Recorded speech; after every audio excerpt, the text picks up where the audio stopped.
Christianity has gone through periods of history where they've tried to figure out what is a biblical understanding of fun. For example, in England, there was a time where the monarchy was very much focused on self-indulgence, a very hedonistic lifestyle, and everything was done in extreme and in very extravagant lifestyles. And then this monarchy was deposed by Oliver Cromwell and the Puritans. And the Puritans were against basically everything.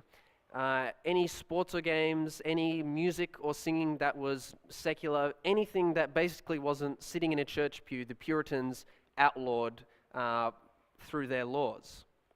And so we can see there are different perspectives on this issue. Some people are very much one way. We've seen historically other people go the other way. But what does the Bible have to say about our approach to fun, and how does it play a role in our lives? As we'll see as we go through this topic, having a theology of fun is integral to our emotional and mental needs, as well as our social needs. And I would also argue it also has massive ramifications on our spiritual life as well. Not only that, I think that fun, as we'll look through the Bible, is an integral part of evangelism. So, to discover our theology of fun, we are going to turn to the most depressing book in the Bible. We're going to turn to the book of Ecclesiastes. Let's turn to Ecclesiastes chapter 2. Now, I'm sure most people would think, surely the book of Lamentations is the most depressing book in the Bible. I mean, it has the word lament in it, which is to cry or to mourn. But to me, the book of Ecclesiastes is more depressing, because Lamentations is just one guy mourning over one event, one historical event. Whereas the book of Ecclesiastes tells us that basically all of life, both people who've lived in the past, your life now, and anyone who lives it in the future, is essentially meaningless. To me, that's a much more depressing message than just one guy lamenting over one isolated event. And the book of Ecclesiastes can almost be seen as a direct response or a rebuttal to the book of Proverbs. Both of these, interestingly, were written by the same person, and that's King Solomon. And the book of Proverbs was written by King Solomon in his earlier years when he was a bit more young. And the book of Ecclesiastes is written when he's in his older age and he's looking back at his life and he's trying to figure out what was the meaning and purpose of it all. And the book of Proverbs is very black and white in its approach to life. And you could say basically the overall thesis of the book of Proverbs is this: if you do good, you will be rewarded. And if you do evil, you will be punished. So it's a very black and white view of the world. And it's not to say that that's incorrect, but perhaps not as a mature view as what Solomon looks at in Ecclesiastes. When Solomon writes the book of Ecclesiastes and he's looking back, he realizes that his black and white scale didn't always measure up. Not only this, but as Solomon is looking through his life and he's trying to figure out, okay, what was the purpose of all of this? He goes through all of these different things that he decided would maybe give him some purpose in life, and each one of them he deems as meaningless or as vanity.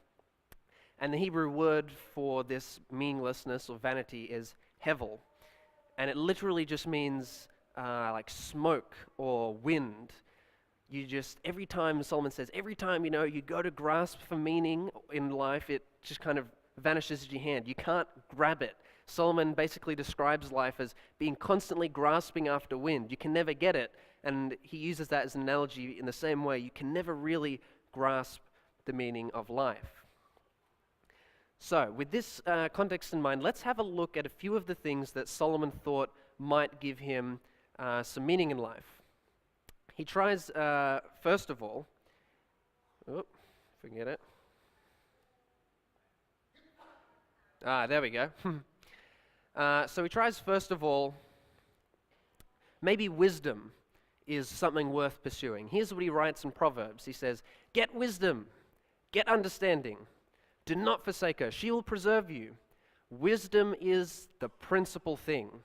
Therefore, get wisdom, and in all of your getting, get understanding. So this is in Solomon's younger days when everything's a lot more black and white. And he just goes, wisdom is great, it'll help guide you in life. It'll help you to make good choices. That should be your goal in life. And then the more pessimistic view in Ecclesiastes, here's what Solomon, the exact same man, has to say about wisdom. He says, look, I have attained greatness.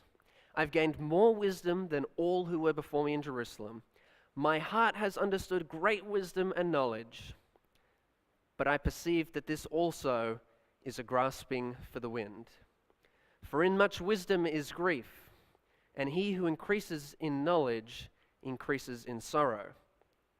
It's a lot more of a bleak view of what wisdom can do, isn't it? He decides, look, I tried to go for wisdom all throughout my life, and I kind of realize all it ever did was make me more depressed. The more I understood the world, the more I realized the world is a depressing place. It's full of evil and injustice. And so Solomon makes this argument that wisdom maybe isn't worth pursuing because ultimately it leads to grief and sorrow. So Solomon decides, okay, maybe I'll try pursuing something else. Maybe justice is something worthwhile. And here's what he has to say about justice. He says, be sure of this, the wicked will not go unpunished, but those who are righteous will go free. Can you hear the echoes of the thesis of Proverbs? The righteous will be rewarded and the wicked will be punished. But as Solomon, who has accumulated all of this wisdom in life, looks back at it, he realizes that justice isn't always as righteous as it should be. He says in Ecclesiastes, moreover, I saw under the sun, in the place of judgment, wickedness was there, and in the place of righteousness, iniquity was there. So Solomon, he's very disenfranchised with the judicial system. He looks back at everything and he says, hang on, I thought that the righteous was supposed to be rewarded and the wicked punished, but as I've looked back at my life, all I've observed is injustice and inequality taking place. What is wrong with the world? And so Solomon deems that justice is something that is probably not worth pursuing in life either. And then finally, in Ecclesiastes chapter 2, Solomon gets a little bit more experimental in what he wants to try. In Ecclesiastes chapter 2, if you want to turn there with me, and we begin in verse 1, and here's what Solomon says. In Ecclesiastes chapter 2, verse 1, Solomon says, I said in my heart, come now, I will test you with mirth. Therefore, enjoy pleasure. But surely this also was vanity.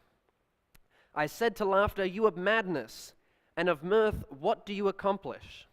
In verse 3, he says, I tried wine. In verse 4 through to 6, he talks about building gardens and vineyards and orchards and pools. Verse 7, he talks about having acquired many servants. Verse 8, he acquires silver and gold. Verse 9, he says, I've acquired more than anyone else in Jerusalem.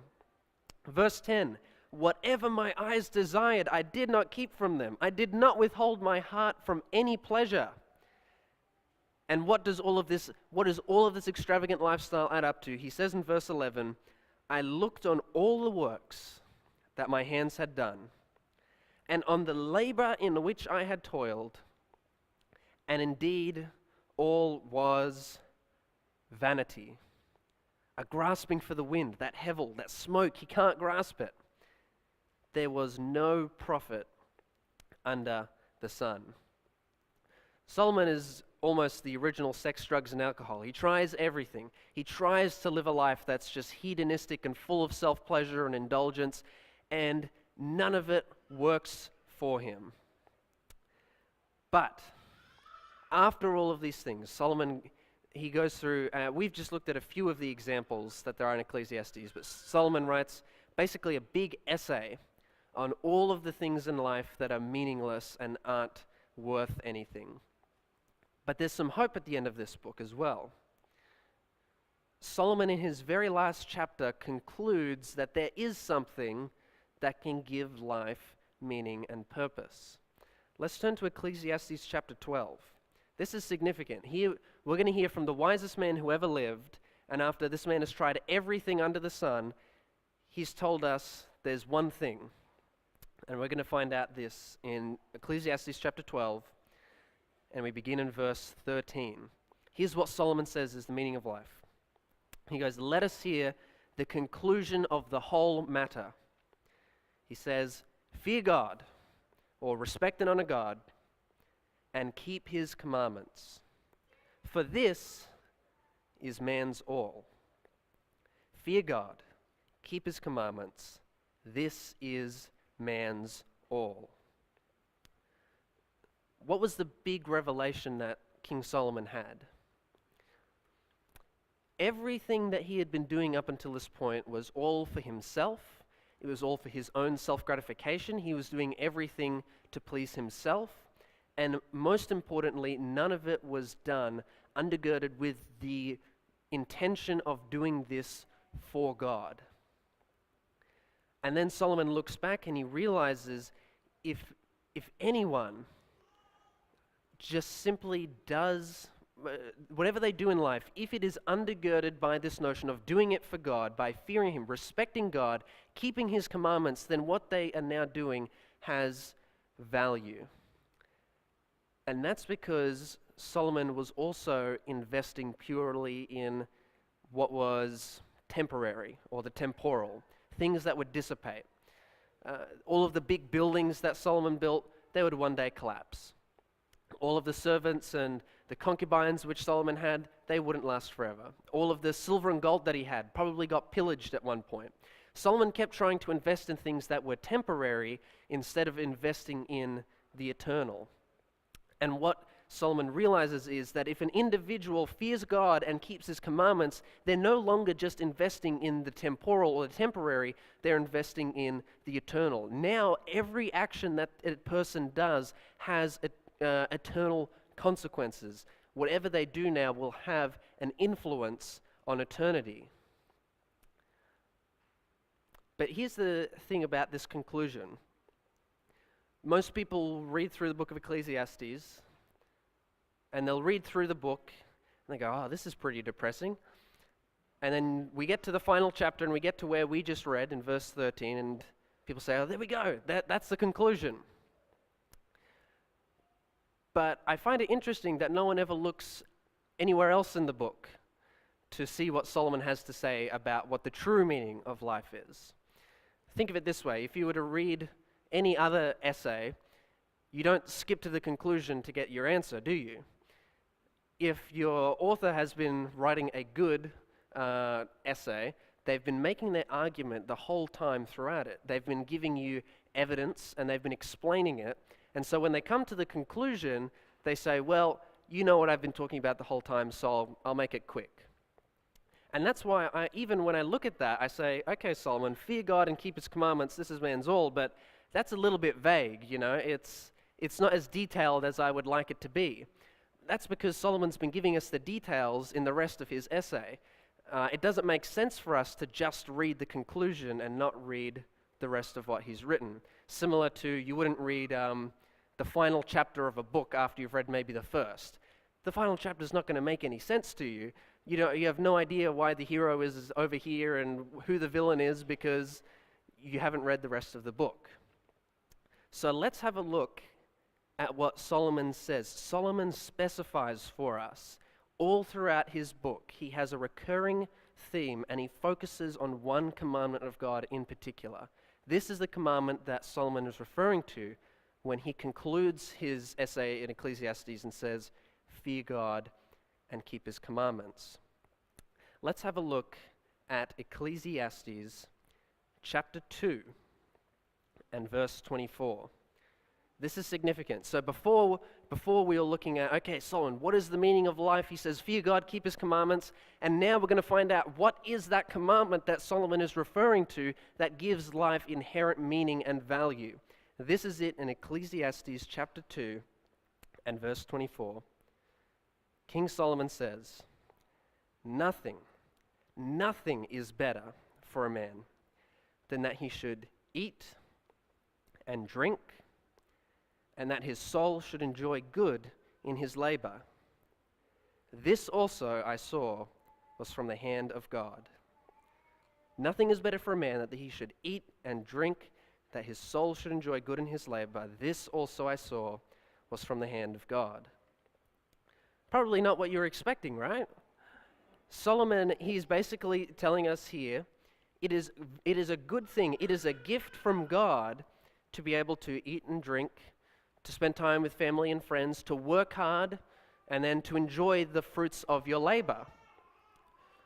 And to be honest, when I look at this, it's a stark contrast to the life which Solomon was leading beforehand. Solomon was leading this big, extravagant life. It was all about getting as much as he could, acquiring as much as he could. But what we see here that Solomon describes, it's just an everyday day. It's nothing fancy, it's nothing massive or extravagant or luxurious. It's just a simple day-to-day life.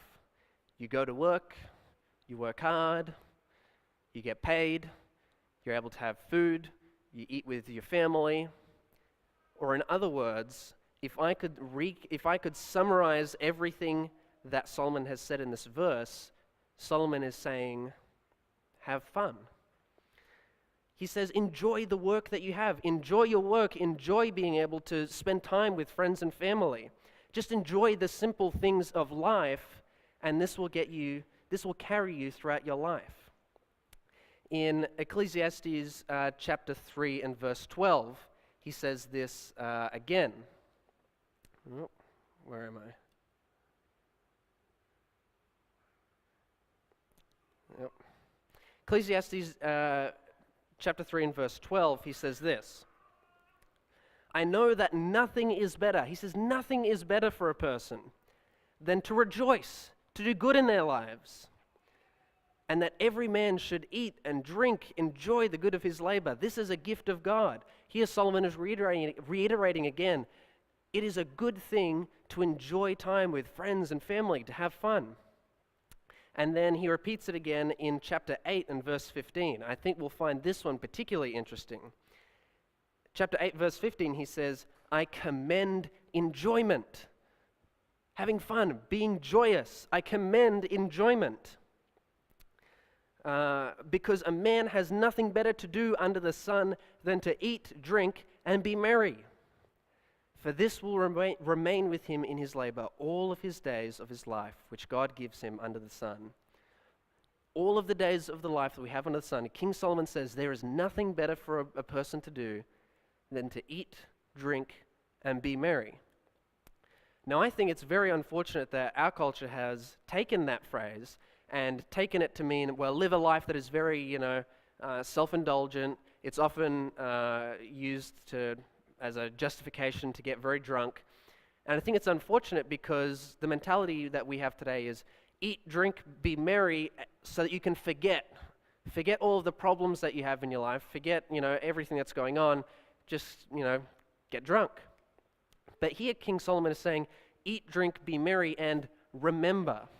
Be thankful and grateful for the friends and family you have, for the work that you have, the fact that you can afford to eat, drink, and be merry. It's not to do this to forget, but it's to remember what we're grateful for. And what I find so interesting is even the language that Solomon uses, this is a gift from God, or this is from the hand of God. It's reminiscent of when God writes the Ten Commandments with his own hand. And Solomon says, this is a commandment. God has commanded his people to eat, drink, and be merry, for there is nothing better to do under the sun. This is one of the most integral parts of a human life. So we can already see that having an understanding of a theology of fun is significant because it plays such an integral role in our lives. And again, there are other verses where Solomon mentions this, and he keeps saying over and over again, it's all about enjoyment. It's all about working hard. It's all about then enjoying what you've been able to work with and doing it with friends and family, doing the everyday, day-to-day things of life. And to be honest, we really shouldn't be surprised that this is the commandment that Solomon focuses on. Of all of the commands that Solomon could focus on throughout his book, we really should not be surprised that he focuses on this. Have a look in Genesis 1:28. A very similar command is given there. In Genesis 1:28, Solomon says, "Then God blessed them, and God said to them," I'll just put on the other one, that way I don't spoil my next verse. It's all good. So in Genesis 1:28, he says, this is the first command. This is the first commandment ever given to humanity. This is what God tells Adam and Eve. He says, "Be fruitful and multiply. Fill the earth and subdue it. Have dominion over the fish of the sea, over the birds of the air, and over every living thing that moves on the earth." This is the first commandment that is ever given to humanity. So what is the very first thing that God ever tells his people to do? He has his creation. What is the first thing he tells them to do? Be fruitful and multiply. The very first thing that God actually ever tells his people to do is to have sex, which you wouldn't typically think of. But God intended for sex to be an enjoyable experience between a husband and wife. And so the very first thing God tells his people to do is to have sex and to enjoy it. It is a gift from God that he has given. And then, of course, the result of that is children. Be fruitful and multiply. Now, I can't speak from personal experience, but children are, God intended for children to be a satisfying experience, to be able to raise and to nurture someone who is made in your image and the image of your spouse. God intended to be a rewarding experience. And then you have the idea of fill the earth, subdue it. God is commanding his people to work, to do the work that they're supposed to. Adam and Eve were told to tend the garden and to look after it. So there you have the idea that Solomon talks about of, enjoy the fruit of your labor. Work hard, enjoy the fruit of your labor, and do it with your family. Be fruitful and multiply. And then God gives dominion to humanity over the fish of the sea, the birds of the air, every living thing. That to me, again, is an enjoyable experience. How do I know? Well, I would assume that anyone here who currently has or did have a pet could tell you that having a pet is really nice. Animals just make you happy. It's a really enjoyable experience to play with your dog or rub your cat or whatever animal you have as a pet. Animals are just they make you happy, and you have fun with your animals, your pets. So everything which God tells his people to do in Genesis 1, it's not do not do this or do not do that, because of course sin hadn't come around yet, so God didn't have to phrase anything in the negative. It's not, you wouldn't tell someone who is sinless, hey, don't lie.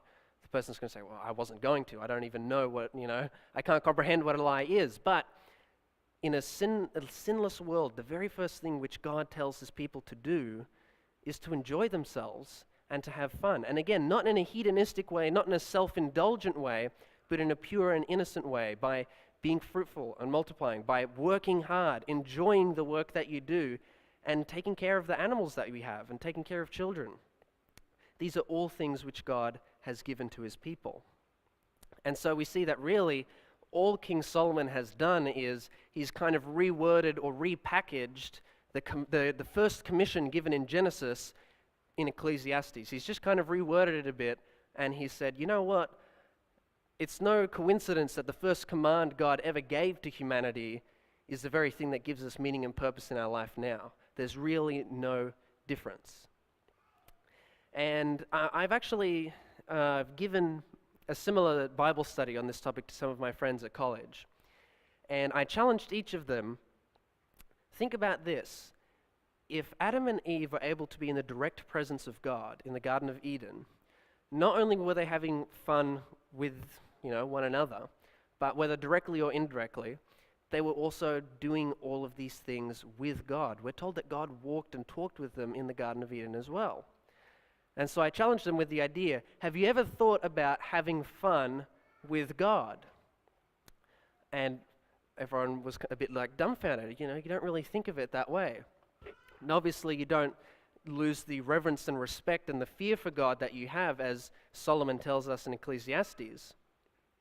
But I challenged each of them to think of a way in which they have had fun with God. I had one friend tell me, well, I was going on this bushwalk, and as I was walking around, there was this like rock face, and it just went right into like this nice lake. And he said, and right in the rock face, it was almost as if it was, he described it as a natural water slide, like it was perfectly curved, and it went all the way from the top, wound around, and then went into the lake. And he just looked at it and he said, I couldn't not go in it. So he goes down and he said, that day I just had lots of fun with God in nature, to be able to enjoy the nature that God had given him. And we see that that's what God told his people to do back in Genesis. I had one friend who said, well, whenever I just go to do anything that I enjoy, I just always pray to God first and I invite him to be with me as I do it. So one of her examples was, she said she really likes cooking. It's one of her hobbies. So she said, so before I cook, I always just pray to God, hey God, can you be with me as I do this? Whatever she prays. She didn't elaborate too much, but she always said that she begins anything enjoyable that she does, she always invites God to be with her as she does it. And to me, that once again echoes what Solomon figured out in Ecclesiastes. If you do everything for yourself in life, it doesn't have that value anymore, but as soon as you invite God, if everything is done with the motive of doing it for God, it now has eternal consequences. You're not investing in the temporary, but the eternal. Now it has value. And for me, one example I've thought of was that before devotions, I've been trying to give myself some time to be able to sing. I really just enjoy being able to worship God in that way before doing devotions. And so for me, that's a really enjoyable experience. Worship should be an enjoyable experience. We don't worship God so that we get something out of it. The motive is to glorify God. But I would say that one of the consequences is you do feel happy being able to thank God, because you're singing about how God has saved you, the miraculous things that God has done for you. It's all about being grateful and thankful towards God in the same way that Solomon says, eat, drink, and be merry, not to forget, but to remember all of the blessings which God has given you in your life, to thank God for the fact that you can have fun in your life. So, we've looked at how fun is a big component of our spiritual lives and our social lives, but I also think it can tie into our evangelism as well. I think it's a core component of our evangelism. Many people refer to the command given in Genesis as the first commission. This was the first commission that God gave his people. And then we talk about a second commission that Jesus gives to his people, or we sometimes call it the Great Commission. And once again, interestingly, there are a lot of similarities between the first commission ever given to humanity and the second commission that God gives to his people in Matthew. In Matthew 28, this is what Jesus says to his disciples right before he ascends to heaven. He says, "Go therefore, make disciples of all nations, baptizing them in the name of the Father and of the Son and of the Holy Spirit, teaching them to observe all the things that I have commanded you. And lo, I am with you always, even to the end of the age." Have you picked up on any of the similarities between the Genesis verse and the verse we see in Matthew? In Genesis, God says, be fruitful, multiply, and then go out into the earth, fill it, subdue it. And then when Jesus comes and gives the second commission, he says, go and make disciples, be fruitful, multiply. And then what is that followed up with? Go out into all of the earth, subdue it. The exact same commands are basically given, just worded a little bit differently. To be able to go out into the world and to multiply and to bring more people into God's covenant. And in the same way that God was with Adam and Eve in the Garden of Eden, Jesus promises his people, I will be with you always, even to the end of the age. This commission that God gives us, we don't have to do alone, but God is going to help us to fulfill it. And so the similarities between all of these three commands are pretty apparent. And to me, that can only really mean one thing. I think that God intended for evangelism to be fun. Now, I don't think that's maybe a word that you typically associate with evangelism. And But I think that it stands true. If this second commission is based on the first commission that God ever gave to humanity, I think that component of it still stands. Now, of course, when Paul is in prison and he is being beaten and whipped and all these things, I'm not going to tell Paul he has to have fun during all of these things. But funnily enough, even Paul was singing hymns when he was in prison. And I don't think it was necessarily maybe because he was having fun, but I think what's more important is what is beneath that. Why is it that Christians can have fun? And I believe it's because that Christians have joy. They have joy, and that is something that is unique. We have joy because of the fact that we know that this world here, the temporal, isn't all that there is. We're not just investing in the here and now, but there is something eternal, something greater which we are investing in. We want to invest in the lives of other people. We want to tell other people about the gospel of salvation, that there is eternal life. And we can be joyous in the fact that we know that we have been saved. And so I think for even when we look at Paul, even when Paul is facing adversity in his evangelism, he still has joy. He's still able to worship God because he has joy.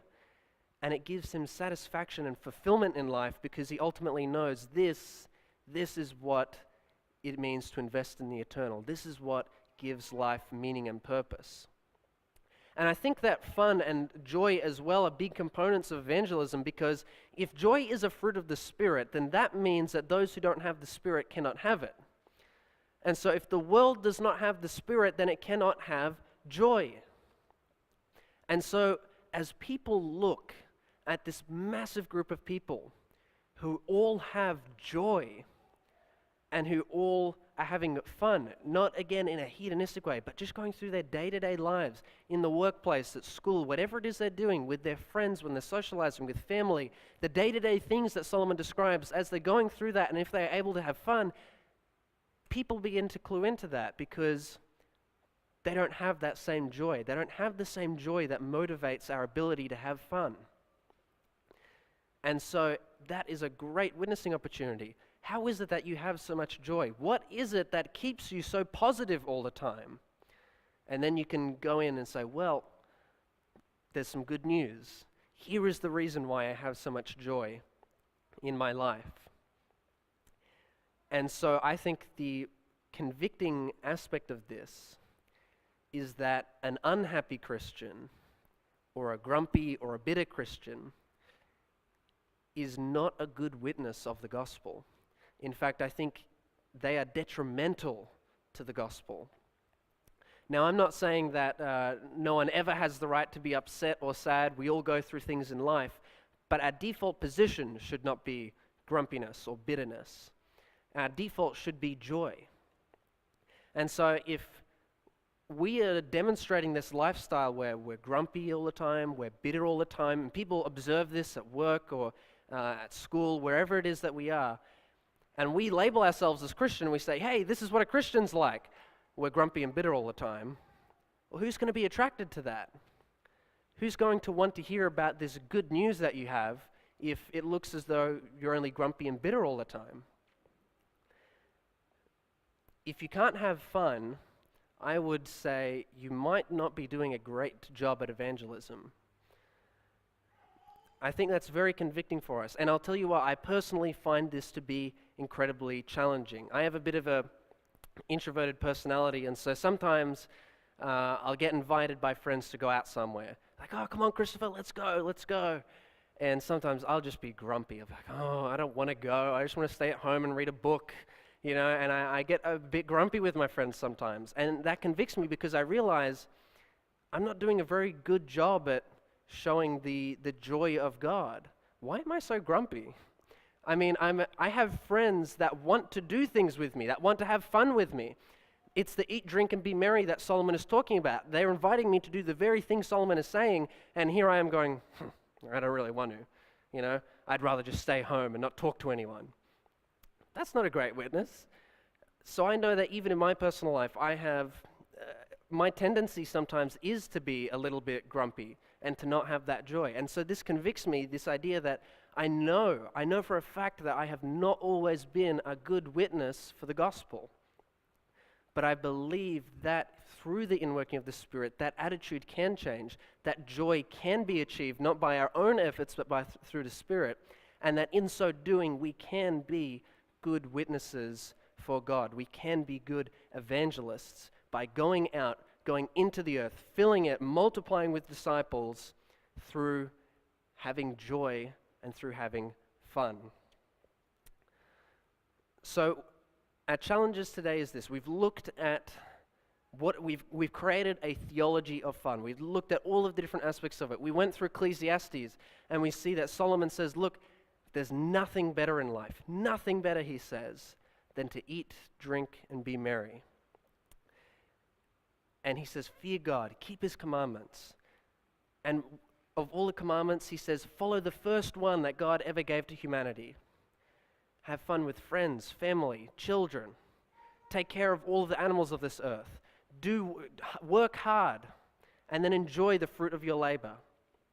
And we see that Solomon places a huge emphasis, and so does God. God places a massive emphasis on having fun and having joy as we go through the day-to-day things of our life. And we know that it's a core component of our evangelism, that a joyous and a fun Christian is a good evangelist. And so the challenge for us today is, and I think this is a pretty easy challenge. The challenge really is just to have fun. It's not very difficult. Have fun with friends and family, have fun with God, and have fun in your evangelism. Those are the three areas that I would like to challenge you with, to be able to have joy in your life with. To be able to have joy with your friends and family, to be able to have joy with God, to be able to have joy in your evangelism. Because we know that there is nothing better under the sun, Solomon says. Nothing is better under the sun than to fear God, to keep his commandments, and to have fun. Because this is a gift from the hand of God.